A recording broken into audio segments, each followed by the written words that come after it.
அண்ணாமலையோட விமர்சனம் இன்றைய அதிமுக அதுல இருந்து விலகி போயிருச்சு அப்படிங்கிறது தான். நீங்க ராமர் கோயிலுக்கு போக மாட்டேன்றதுக்கு சாக்கு போக்கு சொல்றீங்க.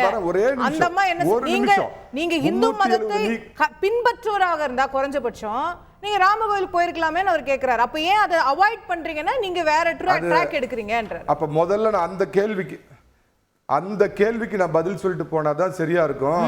அம்மா எப்படி எல்லாருக்கும் பொதுவான ஒரு தலைவராக, இந்து கிறிஸ்தவ இஸ்லாமிய எல்லாருக்கும் பொதுவான ஒரு தலைவராக இருந்தாங்களோ, திரு எடப்பாடி பழனிசாமி காலத்திலையும் அதுதான் தொடருங்கிறதுக்கு ரெண்டு உதாரணம் சொல்லிடுறேன். எடப்பாடி பழனிசாமி அம்மா காட்டின வழியில எங்களுக்கு அல்லாவும் வேணும், ராம் லல்லாவும் வேணும்னு தான் அவர் சொல்றாரு. ஒழிய ராமரை இழித்தோ பழித்தோ பேசல.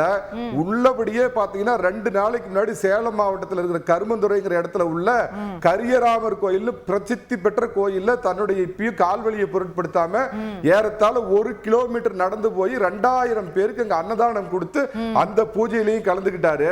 ராமரை கும்பிட்டா தான் நீங்க ஒத்துக்குவீங்களா? அதே நாள்ல எடப்பாடி பழனிசாமி கரெக்ட் நான் மறுக்கல, அவர் கோயிலுக்கெல்லாம் போறாரு, நம்ம நிறைய பார்க்கிறோம். ஆனா கேள்வி, நம்ம ஜெயலலிதா அவர்கள் முன்வைத்த பல்வேறு கொள்கைகளை இன்னைக்கு அதிமுக யூட்டன் போட்டுருச்சுன்றாரு. யூனிஃபார்ம் சிவில் கோட் அவங்க ஆதரிச்சிருக்காங்க, ஆர்டிகல் 370 நீக்கத்தை அவங்க ஆதரிச்சிருக்காங்க. இதெல்லாம் நீங்க இன்னைக்கு பல்ட்டி அடிச்சிடுறீங்க உங்க வாக்கு வங்கிக்காக அப்படிங்கிறார். நிச்சயமா கிடையாதுங்க. அதாவதுங்க, நான் ஒரு விஷயம் சொன்னா ரமேஷ் சார் அதை மறுக்க மாட்டார்னு நினைக்கிறேன். அதாவது ஒரு காலத்துல பாஜகவோடு தமிழகத்துல முதல்ல கூட்டணி ஏற்படுத்தினது 98ல புரட்சி தலைவி அப்படிங்கிறது வரலாறு. அதை யாரும் இல்லைன்னு மறுக்க முடியாது.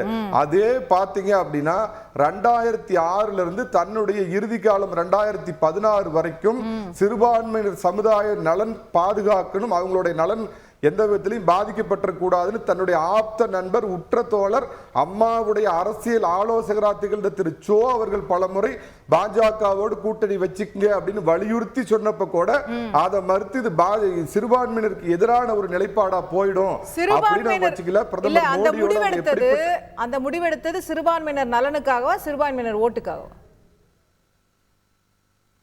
எல்லாம் ஒண்ணுதானம்மா. சிறுபான்மையினர் நலன்ல தான் அவங்க ஓட்டு அடங்கியிருக்கு. அவங்களுக்கு நல்லது பண்ணீங்கன்னா ஆட்டோமேட்டிக்கா அவங்க ஓட்டு போடுவாங்க. இதுல ஒண்ணும் பெரிய இது இல்லையா? எதுக்குமா வேஷம் போடுறாங்க? இப்ப இது பண்ணிட்டு கிறிஸ்தவ தேவாலயத்துக்கு போனா நீங்க போட்ட பிச்சையாச்சு இதுன்னு இருக்கிற ஆட்சிக்காரங்க சொல்லலையா? இஸ்லாமிய இதுக்கு போனாங்கன்னா நீங்க உங்களால தான் நாங்க ஆட்சியில் இருக்கிறேன்னு சொல்லலையா? அந்த மாதிரி போலி வேஷம் போடாம அவங்களுடைய நலனை முன்னிறுத்துவதற்காக நல்லா நோட் பண்ணிக்க. அன்றைய காலகட்டத்தில் பாஜகவோடு சேர்ந்திருந்தால், தன்னுடைய ஆப்த நண்பர் நரேந்திர மோடியோடு கூட்டணி வைத்திருந்தால் அரசியல் ரீதியாக இன்னும் ஏகப்பட்ட பலன் கூட கிடைச்சிருக்கலாம். ஆனா அதையும் தாண்டி சிறுபான்மையினர் நலன் எந்த விதத்திலையும் பாதிக்க கூடாதுன்னு 2006ல இருந்து 2016 இறுதி வரைக்கும் அவங்க கூட்டணி வைக்கல. அதே வழியை தான் எடப்பாடி பழனிசாமி பண்றாரு. எப்படி மாறி இருக்கு நீங்க சொல்ல முடியும்? ரெண்டாவது ஒண்ணே ஒண்ணு இதை மட்டும் சொல்ல அனுமதிங்க.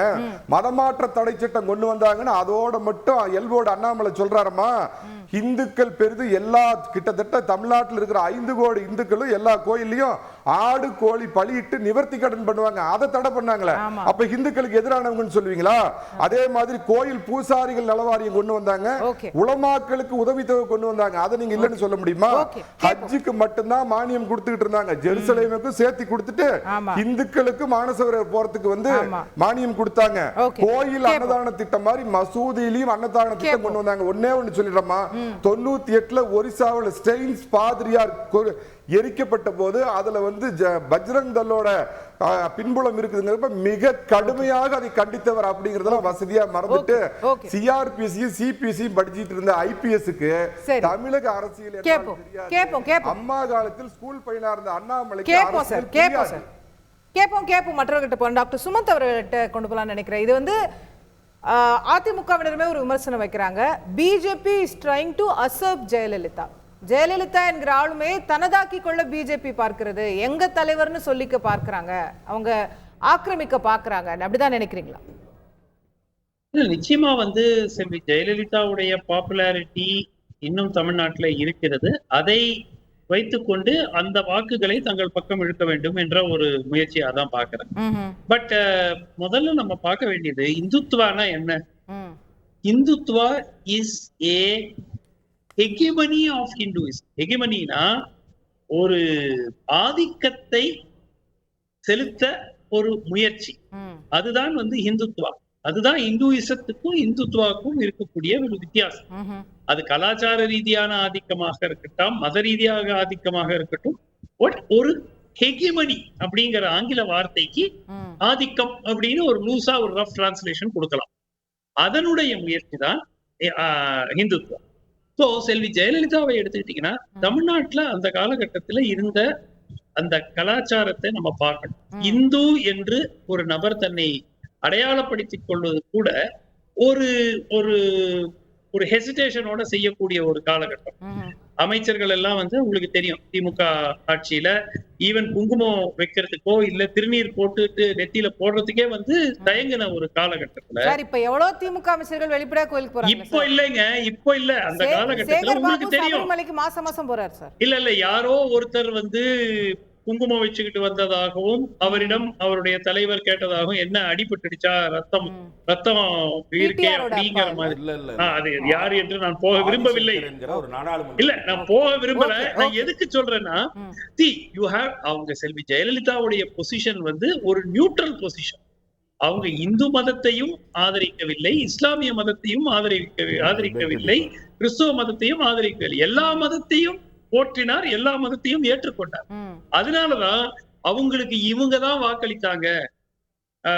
இஸ்லாமிய மக்கள் அவங்களுக்கு வாக்கே அளிக்கலன்னா, பெண்கள், இஸ்லாமிய மதத்தை சார்ந்த பெண்கள் அந்த காலகட்டத்துல 1-2 எலெக்ஷன்ல திமுக விட அதிமுக தான் அதிகமா ஓட்டு போட்டிருக்காங்க. சோ ஒரு நபர் அப்படிங்கிறது அந்த காலகட்டத்தில் இருந்த சமுதாய சூழ்நிலையை பார்த்து எம்ஜிஆர் அவர்கள் கொல்லூர் மூகாம்பிகை ஆலயத்துக்கு சென்றார். ஆனால் முதல் கிட்டத்தட்ட ஒரு 10 ஆண்டுக்கு வாழ்த்து சொல்லலங்கறாரு ரமேஷ் சார். ராமன் இருங்க வர இந்த வாழ்த்து சொல்வது என்பது ஒரு ஜனநாயக ரீதியாக தேர்ந்தெடுக்கப்பட்ட ஒரு முதலமைச்சருடைய கடமை. இப்பொழுது முதலமைச்சர் அது செய்யவில்லைங்கிறதுனால அது கடமை ஆகாமல் போய்விடும். எந்த ஒரு எலெக்டட் சீஃப் மினிஸ்டரா இருந்தாலும் நீங்கள் ஒரு மதத்துக்கு விஷ் பண்ணும் போது மற்ற மதங்களுக்கும் விஷ் பண்ணணும்.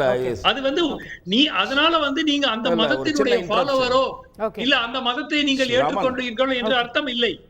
நான் இந்த மத நம்பிக்கையை, ஒரு நிமிஷம் சார், நான் யாரையும் இன்டரப்ட் பண்ணல, நான் இந்த மத நம்பிக்கையை மதிக்கிறேன் அப்படிங்கிறதுதான் அதனுடைய அர்த்தம்.